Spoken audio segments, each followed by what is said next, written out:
درود دوستان برادران عزیز. امروز 25 دکبر سال 2020 میلادی است.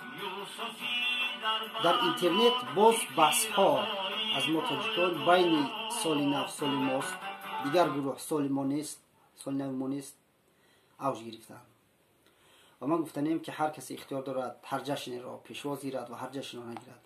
لیکن من همچون خود را تاجیک می شمارم که من دارای سال نوی اساسی، سال نوی که به ما میراث از نیاکان این نوروز است، 21 مارت. ولی این روز را که امروز همچون تاجیکان سال نو جشن میگیرند من هم مقابل نیستم، ولی برای من هم به مانند دیگران این را پیشواز میگیرم ولی جشن نمیگیرم، زیرا من این را همچون سال نوی بر دروغ میشمارم. زیرا پیدایش این سال نو از امروز 25 دکبر پیشتر 25 دکبر جشن میگرفتند در نصرانی ها در اروپای قدیم، که او را همچون روز تولد عیسی گویا است، عیسی مسیح، و در پروسلام ها 7 ینور، ولی بدترین را 1 ینور کردند.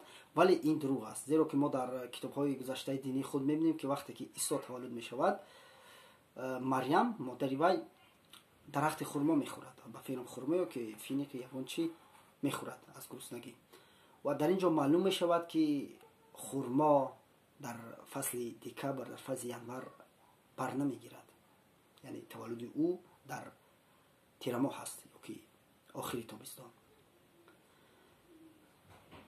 اما پیدایش این را از گذشته ما سغدیان، باختریان و ایرانی های بزرگ، این ایدی میترا، یعنی ایدی که جشن ما در تاجیکستان چیله میگفتیم، یا که در ایران یلدا میگویند اینمو جشن را امروز سال نو کردن. ولی این جشن از 21 بعضی سال 22 23 دکبر میدرد، یعنی وقتی که در آسترین شب.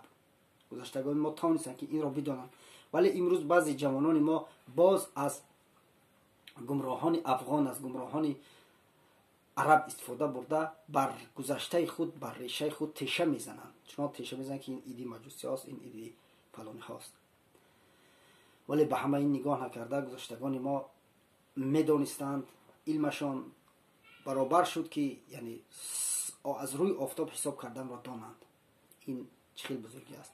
عرب ها باشند از روی ماهتاب حساب میکنند، این یگان بزرگی ندارد. من هم میتونم یک چشم خواب کنم و برم ماهتاب ببینم که امروز 13 روزه است یا که 14 روزه. ولی گذشتگان ما چقدر بزرگ بودند که توانستند که از روی آفتاب حساب کنند. حتی در یاد داریم که در کوهستان چیله رو یعنی نشونه میگفتن، یعنی نشانه های سال رو از روی بدن آدم حساب کردن میگرفتن، که بعد چیله باز ایدی صده میشود که 100 روز پیش از نوروز، و بعد ایدی نوروز میشود که شب روز برابر میشوند. با ایدهای مهرگان است که در آمد تیر ماه جشنواری دهقان است. و این اید بزرگیش در این است که بسیار میوه های سرخ، رنگ سرخ را گذشتگان ما در این جمع میکردند، به مانند انار، سنجید، تربوز. یعنی جشن این سرخی آفتاب بود، سرخی آفتاب که این در آفتاب که تمام انرژی را به ما میدهد، تمام بزرگی او، تمام پیشروی دنیا، تمام رویایات، حشرات، زراعت همش از روی آفتاب است. به همین خاطر ما گذشتگان ما تاجیکان هیچگاه خلق ماهتابی نبودیم. ما به مانند ترکان ماهتاب در پرچمم نداشتیم، ما به مانند عرب ها ماهتاب پرست نبودیم، ما شباخو نمیزدیم، ما مردانوار روزانه به آفتاب میرفتیم. اگر چیزی می بود جنگ بود شبانه میگیم، نامردانه به مانند ترک و به مانند عرب شباخو نمیزدیم. ما وقتی که ما آفتابی هستیم، حتی در پرچم ما تا امروز آفتاب است، و رنگ سرخ که امروز نشانه یکی از در دنیا از همه بهترین و یکمترین رنگ سرخ است، که این در شب روز یلدا همچون رنگ سرخ. و باز گفتنی هم که این ایدی نوروز بخشش ایدی سال نو میلادی، این ایدی در اساس بعضی انسان ها میگن که تو نچید به مقابل اید، به مقابل خونها سخن میکنی، این ایدی باید این را جشن گیریم. این اید را 80% در این اید 80 تا 90% جهانیان ضرر میبینند، زیرا این ایدی بورژواز هاست. این ایدی آدم های الیت یعنی عالی درجه که در این سال مالهایشون را قیمت میکنند.